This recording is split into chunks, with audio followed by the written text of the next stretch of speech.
Shalom Pak Sadrak, kami dari kelompok 3 yang beranggotakan Elsa, Putri, Chanel, dan Stefani akan mempresentasikan mengenai Konferensi Asia Afrika.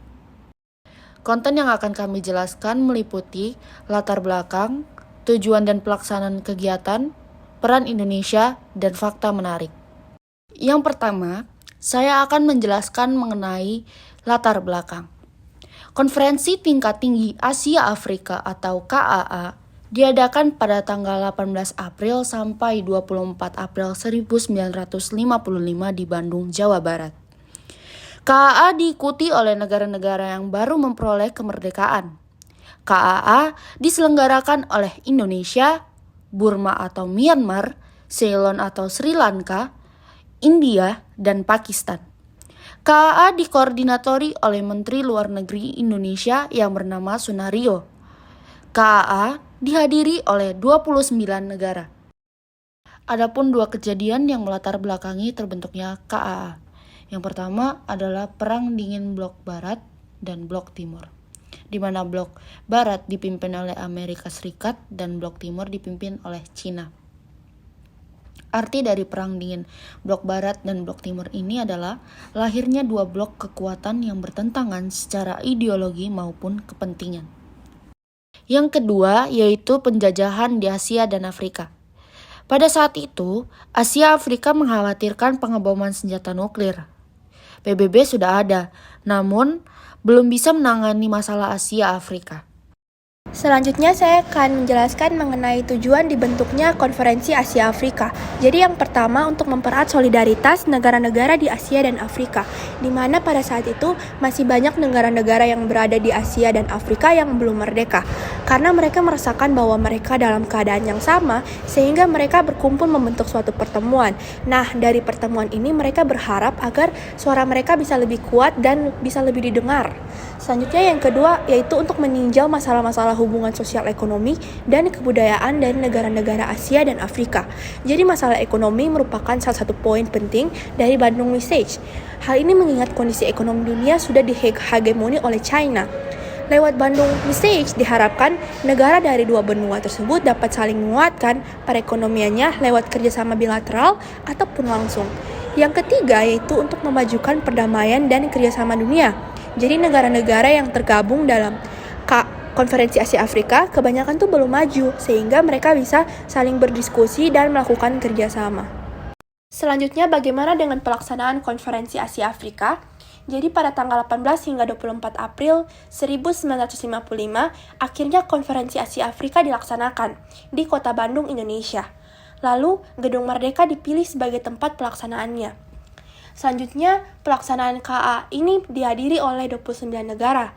5 diantaranya merupakan penyelenggara dari konferensi ini, di mana yaitu ada Indonesia, Myanmar, Sri Lanka, India, dan Pakistan. Sedangkan 24 negara lainnya merupakan tamu undangan dari konferensi tersebut. Lalu, hasil KA disebut sebagai Dasar-Sila Bandung, di mana isi dari Dasar-Sila Bandung yaitu yang pertama, menghormati hak-hak dasar manusia sebagaimana tercantum dalam Piagam PBB. Lalu yang kedua, menghormati kedaulatan dan integritas atau keutuhan seluruh bangsa. Yang ketiga, mengakui persamaan ras dan hak seluruh bangsa. Yang keempat, tidak mencampuri urusan dalam negeri negara lain. Lalu yang kelima, menghormati hak tiap bangsa dalam mempertahankan diri sebagaimana dalam Piagam PBB. Yang keenam, tidak melakukan tekanan kepada negara lain. Yang ketujuh, tidak melakukan agresi terhadap negara lain. Yang kedelapan, menyelesaikan perselisihan internasional secara damai. Yang kesembilan, memajukan kerjasama demi kepentingan bersama. Dan yang terakhir yaitu menghormati hukum serta kewajiban internasional. Lalu hasil KAA ini kemudian bisa dirasakan oleh dunia internasional dan ketegangan di dunia mulai berkurang. Sebagai contoh, Amerika Serikat mulai menghapus diskriminasi, lalu negara-negara Asia Afrika yang belum mereka semakin meningkatkan perjuangan. Selanjutnya, peran Indonesia dalam Konferensi Asia Afrika. Yang pertama, sebagai penggagas dan tuan rumah Konferensi Asia Afrika. Indonesia merupakan penggagas KAA bersama dengan India, Pakistan, Myanmar, dan juga Sri Lanka. Sebelum adanya KAA, kelima negara ini melakukan pertemuan yang di dalamnya membahas mengenai rencana diadakannya KAA. Pertemuan ini dilaksanakan di Kolombo sehingga disebut sebagai konferensi Kolombo. Kemudian setelah konferensi Kolombo berakhir, diadakan lagi pertemuan kedua dan pertemuan ini dilaksanakan di Bogor. Pertemuan ini bertujuan untuk membicarakan mengenai persiapan konferensi Asia Afrika. Pertemuan di Bogor ini menghasilkan kesepakatan tentang agenda, tujuan, dan negara-negara yang akan diundang dalam KAA nanti. Kelima negara yang hadir dalam pertemuan itu kemudian menjadi sponsor resmi dan juga Indonesia dipilih sebagai tuan rumah. Karena pada saat itu presidennya adalah Soekarno, sehingga Presiden Soekarno menunjuk Kota Bandung untuk menjadi tempat berlangsungnya KAA. Yang kedua, sebagai panitia pelaksana konferensi Asia Afrika. Dalam mempersiapkan KAA, dibentuk sekretariat bersama yang diwakili oleh 5 negara penyelenggara.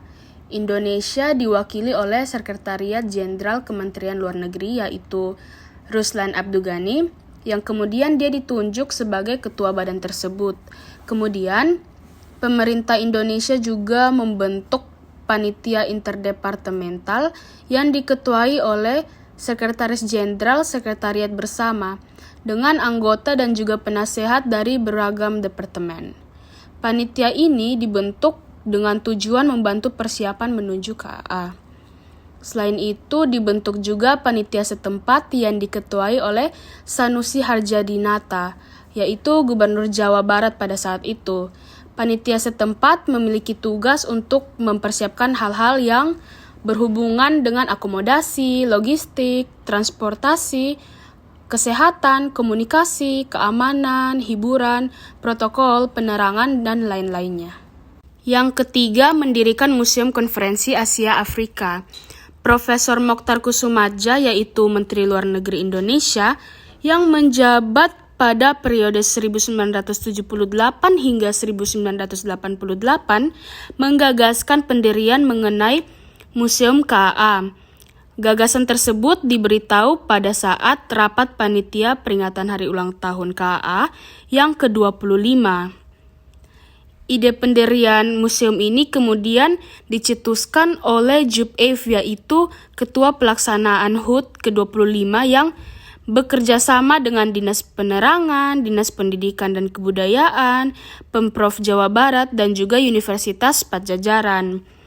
Kemudian perencanaan teknik dan juga pelaksanaan dari KAA tersebut dilaksanakan oleh PT Desenta, yaitu yang berada di Bandung. Kemudian museum ini akhirnya diresmikan oleh Presiden Soeharto pada 24 April 1980 dan diresmikan ketika puncak peringatan ulang tahun KAA ke-25. Kemudian pada 18 Juni 1986, kewenangan museum ini dikembalikan oleh Departemen Pendidikan dan Kebudayaan kepada Departemen Luar Negeri. Selanjutnya, saya akan membahas mengenai fakta menarik seputar Konferensi Asia Afrika. Yang pertama ialah Bandung. Konferensi Asia Afrika pertama kali dilaksanakan di Bandung. Hal ini dikarenakan Bandung dianggap sebagai satu-satunya kota pada saat itu dengan kualitas hotel yang baik, yaitu memiliki ruangan yang baik untuk taraf pertemuan internasional, serta gedung yang modern dan juga lengkap seperti Hotel Homan dan Hotel Preanger. Selain itu, pemerintah juga membentuk kepanitiaan interdepartemental serta membentuk panitia lokal di Bandung pada 3 Januari 1955 yang diketuai oleh Sanusi Harjadinata, yaitu yang merupakan Gubernur Jawa Barat. Sedangkan KAA akan diselenggarakan pada 18 hingga 24 April 1955. Artinya, panitia hanya mempersiapkan kegiatan ini selama 3 bulan saja. Selanjutnya ialah penggantian nama gedung dan juga jalan. Pihak panitia mengganti nama gedung serta jalan yang akan digunakan pada Konferensi Asia Afrika, yaitu yang pertama, Gedung Societe Concordia menjadi Gedung Merdeka. Gedung ini pada awalnya menjadi tempat tongkrongan para kaum elit Eropa pada masa Hindia Belanda, namun diganti namanya dan dijadikan gedung untuk diselenggarakannya Konferensi Asia Afrika. Yang kedua, Jalan Raya Timur menjadi Jalan Raya Asia Afrika. Jalan ini merupakan jalan raya yang dibuat semasa Gubernur Dendles dan salah satu ruas jalan ini terdapat monumen titik 0 km Kota Bandung. Dan yang terakhir, Gedung Indische Pension Fondsen menjadi gedung Dwi Warna. Gedung ini terletak di Jalan Diponegoro. Gedung ini awalnya merupakan tempat penyimpanan dana pensiun semasa pemerintahan Hindia Belanda, namun saat akan digunakan untuk Konferensi Asia Afrika, gedung ini dijadikan sebagai tempat sekretariat Konferensi Asia Afrika tahun 1955. Namun, gedung ini sekarang menjadi kantor wilayah Departemen Keuangan Jawa Barat. Selanjutnya ialah The Bandung Walks. Pada Senin 18 April 1955, pada pukul 8.30 waktu Indonesia Barat, para delegasi meninggalkan Hotel Homan dan juga Hotel Preangar menuju Gedung Merdeka untuk pembukaan Konferensi Asia Afrika. Banyak dari mereka yang menggunakan pakaian nasional masing-masing, dan mereka juga disambut dengan sangat hangat oleh rakyat Indonesia. Perjalanan para delegasi dari Hotel Homan dan juga Hotel Preangar dikenal dengan nama langka bersejarah The Bandung Walks. Dan hal ini terjadi di Jalan Asia Afrika. Selanjutnya ialah arsip. Arsip Konferensi Asia Afrika disimpan di Indonesia, yaitu di Arsip Nasional Republik Indonesia dalam berbagai media. Di antaranya 1.778 lembar arsip kertas, 565 lembar arsip foto, dan juga 7 reels arsip film. Dan masing-masing arsip tersebut disimpan di dalam ruangan dengan suhu dan juga kelembapan yang terjaga. Selanjutnya saya akan menjelaskan mengenai analisis bagaimana jika Konferensi Asia Afrika tersebut tidak terjadi pada waktu itu dan apa dampaknya bagi saat ini. Jadi yang pertama, apabila KAA tidak pernah dilaksanakan, maka hubungan antar negara Asia dan Afrika tidak akan seerat sekarang. Selain itu, beberapa negara kemungkinan masih di bawah penjajahan hingga sekarang. Lalu anggota KAA menuntut kemerdekaan atas 2 negara. Namun setelah KAA berlangsung, terdapat 9 negara yang merdeka secara bertahap, yaitu Sudan, Maroko, Tunisia, Aljazair, Kenya, Pantai Gading, Mali, Ghana, dan Sierra Leone. Selanjutnya, pada masa itu, mereka memiliki permasalahan ekonomi dan kebudayaan, sehingga melalui KAA, mereka meninjau masalah tersebut dan mendapatkan solusi seperti penghapusan apartheid di Afrika, yaitu tindakan membedakan orang berkulit putih dan berkulit hitam. Kemudian ada juga mempererat hubungan antara Asia Afrika, serta mengurangi ketegangan dunia. Selain itu, bagi Indonesia, KAA memperbanyak dukungan atas kembalinya Irian Barat ke pangkuan NKRI. Apabila KAA tidak diadakan, masih banyak negara yang akan dijajah oleh Amerika Serikat, Uni Soviet, dan negara imperialisme lainnya. Sekian presentasi dari kami, terima kasih.